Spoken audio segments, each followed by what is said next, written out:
Let me ask you something. Why do so many people today feel lost, lonely, and addicted despite having everything? We've got comfort, technology, endless entertainment, yet so many are miserable. It's not because life got harder. It's because we stopped understanding ourselves. See, most people try to fix the wrong thing. They chase success, money, followers, thinking that will solve the emptiness inside. But you can't fill a cracked cup by pouring in more water. You have to fix the cracks first. And that's what we're doing today. I'm going to show you how to build a mind so aware, so emotionally intelligent, that you can't be manipulated by dopamine, distraction, or anyone else's expectations. By the end of this, you'll know how to rebuild your focus, reconnect with people, and find purpose again. If you're ready for that, let's get into it. Section 1. The hidden addiction everyone misses. Let's start with the truth. You're addicted, not just to your phone or social media, but to dopamine. Every notification, every scroll, every just one more video is rewiring your brain for cheap pleasure instead of deep satisfaction. You don't feel alive anymore unless something stimulates you. And the crazy part? That's exactly what's destroying your motivation, your relationships, and your peace. Here's the neuroscience. Dopamine gives you pleasure. Serotonin gives you peace. The more you chase dopamine, the less serotonin you have. That's why thrill seekers and endless scrollers end up anxious, lonely, and empty. Pleasure and peace are opposites. You can't have both at once. So here's your first challenge. Go on a dopamine detox. Turn off your notifications. Take a walk without headphones. Stop flooding your brain with micro pleasures. Because when your dopamine resets, your ability to feel love, joy, and connection returns. That's not pseudo-spiritual, it's biology. Section 2.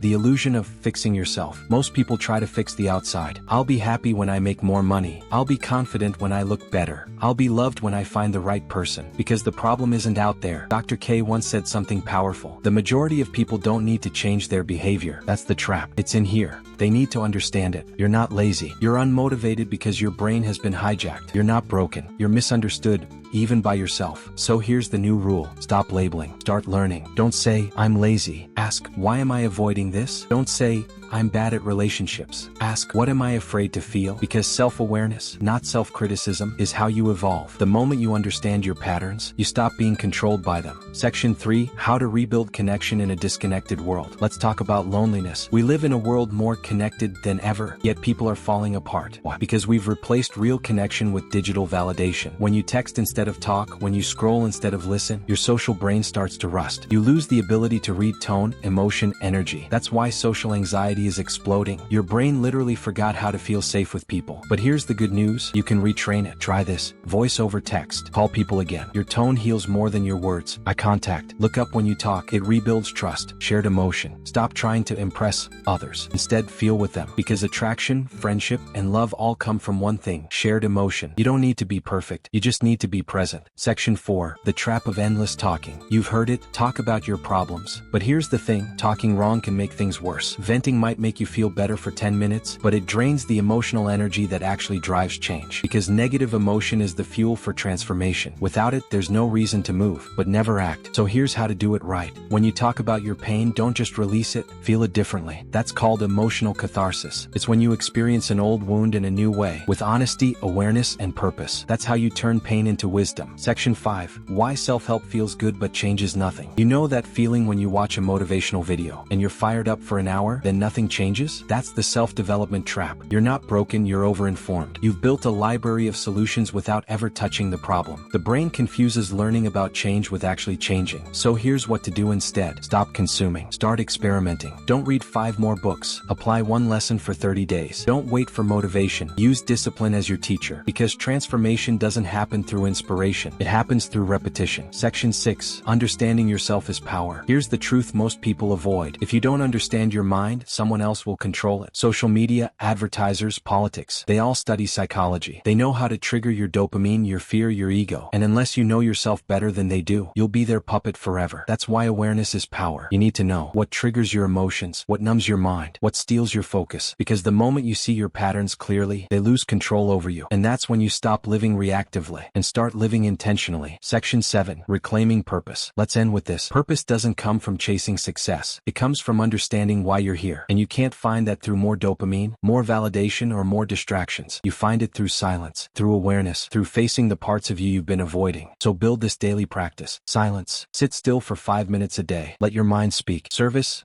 Help one person every day without expecting anything back. Presence. Put the phone down. Be where your feet are. Because purpose isn't something you find, it's something you remember. And the more you understand yourself, the stronger, calmer, and freer you become. Now listen, none of this matters if you don't take action right now. You can scroll away and stay the same. Or you can decide that today is the day you stop being a slave to your impulses, your dopamine, and your past. Build awareness, build discipline, build connection. Because a mind that understands itself can never be controlled by anyone else. Stay aware, stay strong, and I'll see you in the next one.